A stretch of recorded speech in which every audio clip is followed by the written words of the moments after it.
বন্ধুরা আজকে আইছি আপনারা সামনে একটা বিষয় শেয়ার করতাম করি। আজকে আমি একটা বিষয় দেখছি বুঝছই নি, দেখিয়া মনে মনে খুব খারাপ লাগছে, আবার বিষয়টা হইলো গিয়ে হাস্যকর বুঝছই নি।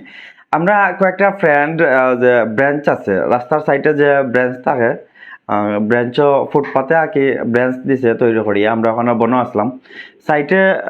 আমরা পিছনে আছে ওয়াল দেয়াল বুঝছেন নি। তো আমরা এখানে বইয়া আড্ডা দিলাম, হঠাৎ করে দেখি একজন ভদ্রলোক আইসন, আইয়া কিতা করছেন এখানে পেশা পড়া বুঝছেন নি, প্যান্টের জিপার খুলিয়া পেশা পড়া ওয়ালের দিকে মুখ করিয়া। এটা বাই পেশাবর কোনো জায়গাও নাই, কিচ্ছু নাই, খুব সুন্দর একটা জায়গা। সব এখানে বইয়া আছেন, আমরাও বইয়া আছি, গল্প করলাম সব, মানে এটা খুব সুন্দর একটা জায়গা, সব এখানে গিয়া বয় আগে টাইম পাস করে। তো আপনারা হক্কা চাই এই ধরনের মানুষ যারা আছে তারা যদি সচেতন না হয়, আমরা দেশটা সোনার দেশ কোন দিন হইতো। জনসম্মুখে যদি এই ধরনের কাজ কেউ করে, এর মতন একটা ভদ্রলোক, আপনারা আমি যারাও আছেন সারা সচেতন হইতে হইব বুঝছেন নি। সচেতন না হইলে এই দেশ কোনোদিন সোনার দেশ হইতো না। আপনারা নির্দিষ্ট জায়গা আছে প্রস্রাব করার লাগিয়া, আপনারা এই জায়গাত গিয়া প্রস্রাব করবা। আপনারা কিতার লাগিয়া এই যে একটা সুন্দর একটা প্লেস নোংরা করা পেশাব করিয়া।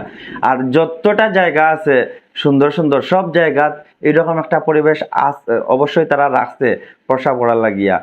আমরা এই ভদ্র লোককে দেখিয়া মানে খুব একটা খারাপ লাগছে, এরকম একটা সুন্দর জায়গা শেষ পর্যন্ত আমরা এখান থেকে উঠে আইতে বাধ্য হয়েছি। তো বন্ধুরা আজকের এই ভিডিও যারা দেখরা সবার কাছে আমার একটা অনুরোধ, আপনারা এই ধরনের কাজ জীবনেও করবা না। এত সুন্দর একটা জায়গা, একজন মানুষের কারণে আমরা 7-8 জন মানুষ উঠে আইছি, আর আমরা দেখা দেখি এখানে যারা আছে মোটামুটি সারাও উঠে আইছে বুঝছেন নি। হকলেও এই বিষয়টা ফলো করছে, এই বিষয়টা ফলো করছে, বাট হকলেরও কাছে খারাপ লাগছে, এর কারণে এখান থেকে সব গেছে গিয়া। এরকম একটা সুন্দর জায়গা নোংরা করার লাগিয়া কত মানুষ আছে। বিভিন্ন রাস্তাঘাটে গেলে দেখা যায় রাস্তার পাশে দাঁড়াইয়া পেশা পড়ে বা বইয়া পেশা পড়ে, কিন্তু এটা প্রসাবর কোনো স্থান নাই, জায়গা নাই।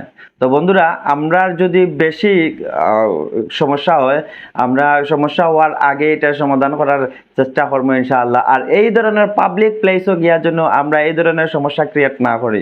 আমরা যদি নিজে সচেতন না হই, আমরা রেখে কোনোদিন ঠেলাইয়া মারিয়া ফাইন করিয়া জেলও নিয়ে জীবনে সমাধান করতে পারতো না। আর বন্ধুরা খুব রিকোয়েস্ট আপনারা কাছে এই ধরনের কাজ থেকে আপনারা বিরত থাকবা। আমরা মনে করি এই বিষয়টা দেখিয়া যতটুকু হাস্যকর আছে বিষয়টা, তার চাইতেও বেশি আমরা কষ্ট পাইছি, কারণ আমরা এখানে আমরা সব মিলিয়া গেছিলাম এখানে গল্প করার লাগিয়া, সময় কাটানোর লাগিয়া, কিন্তু একজন মানুষের কারণে আমরা এই জায়গাটা ছাড়িয়া আইতে বাধ্য হয়েছি। তো বন্ধুরা আজকের ভিডিওটা এই পর্যন্ত। সব ভালো থাকা, সুস্থ থাকা, আল্লাহ হাফেজ।